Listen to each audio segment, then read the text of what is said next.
প্রিয় বন্ধুরা, আজকের ভিডিওতে আলোচনা করব উচ্চ মাধ্যমিক পল সায়েন্স প্রশ্নপত্র নিয়ে, যেটি তোমাদের পরীক্ষার জন্যও কিন্তু খুবই গুরুত্বপূর্ণ হতে পারে। তো সেক্ষেত্রে এই প্রশ্নপত্রগুলি তোমরা ভালো করে প্র্যাকটিস করো এবং তোমাদের জন্য দেখো রাষ্ট্রবিজ্ঞান অর্থাৎ pol science last minute suggestion বলে একটি ভিডিও পোস্ট করা হয়েছে। সেখানে শুধুমাত্র বড় প্রশ্নগুলো আলোচনা করা হয়েছে। প্রত্যেকটা চ্যাপ্টার থেকে হাতে গোনা 2 থেকে 3টি মাত্র বড় প্রশ্ন আলোচনা করেছি। সেই প্রশ্নগুলো তোমরা ভালো করে প্র্যাকটিস করো। যে প্রশ্নের উত্তরটি তোমাদের কাছে নেই কমেন্টে জানাও, প্রশ্ন মেনশন করে তোমাদেরকে উত্তরগুলি দিয়ে দেওয়া হবে। তো সেই প্রশ্নগুলো তোমরা যদি ভালো করে প্র্যাকটিস করো, আমি 100% নিশ্চিত তোমরা কিন্তু হুবহু তোমরা কমন পেয়ে যেতে পারো। এবারে দেখো আজকের এই প্রশ্নপত্রের প্রথম পার্ট এ। এখানে বড় প্রশ্নগুলো রয়েছে, দেখো 5টা বড় প্রশ্ন। তোমরা কিন্তু এখানে রয়েছে কিছু প্রশ্ন, তোমরা দেখতেই পাচ্ছ এখানে প্রত্যেকটা প্রশ্নের মান কিন্তু 8 মার্কস করে।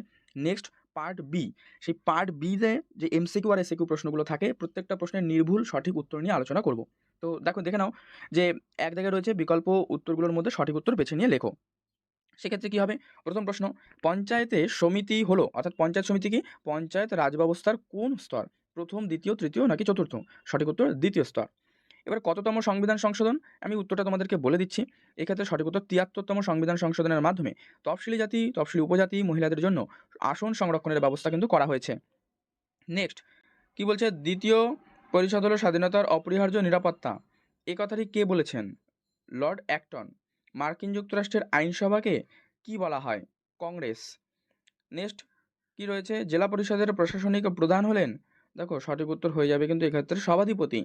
পশ্চিমবঙ্গ পৌর আইন প্রণীত হয় 1993 সালে।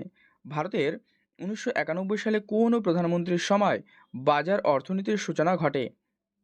এটা হয়ে যাবে নরসিংহ রাও।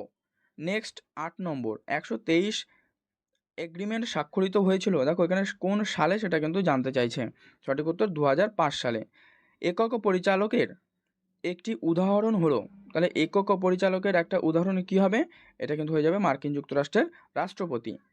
আমলাতন্ত্র হলো ড্যাশ শাসন, তাই এটা হবে স্থায়ী শাসন।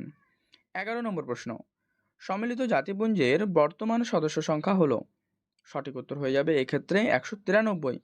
প্রিয় বন্ধুরা, আজকের এই ভিডিওটি যদি ভালো লেগে থাকে অতি অবশ্যই তোমরা লাইক করে দিও, আর প্রশ্নের উত্তরগুলি তোমাদের বন্ধুদের মধ্যে শেয়ার করে দিও।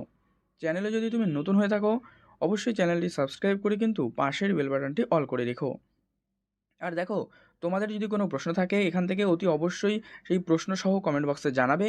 তোমাদেরকে প্রত্যেকটি প্রশ্নের উত্তর কিন্তু দিয়ে দেওয়া হবে। নেক্সট চলে যাও 12 নম্বর প্রশ্ন। দেখো 12 নম্বর প্রশ্নে কী বলা হয়েছে? সম্মিলিত জাতিপুঞ্জের অর্ধ আইনসভা হলো, সঠিক উত্তর এক্ষেত্রে হয়ে যাবে কিন্তু সাধারণ সভা। ভারতের রাষ্ট্রপতি কত ধরনের জরুরি অবস্থা জারি করতে পারে? এটা কিন্তু 13 নম্বর প্রশ্ন, হয়ে যাবে 3 ধরনের। ভারতের অ্যাটর্নি জেনারেলকে নিযুক্ত করেন কে? এটা হয়ে যাবে রাষ্ট্রপতি। আন্তর্জাতিক আদালতের বিচারপতির সংখ্যা হলো, সঠিক উত্তর 15 জন। ইউএনওর প্রথম মহাসচিব হলেন, এক্ষেত্রেও সঠিক উত্তর হয়ে যাবে কিন্তু ট্রিগভি লি। প্রক্সি যুদ্ধ কৌশলটি ব্যবহৃত হয়েছিল কোন যুদ্ধে? সঠিক উত্তর কিন্তু হয়ে যাবে ঠান্ডা লড়াইয়ে।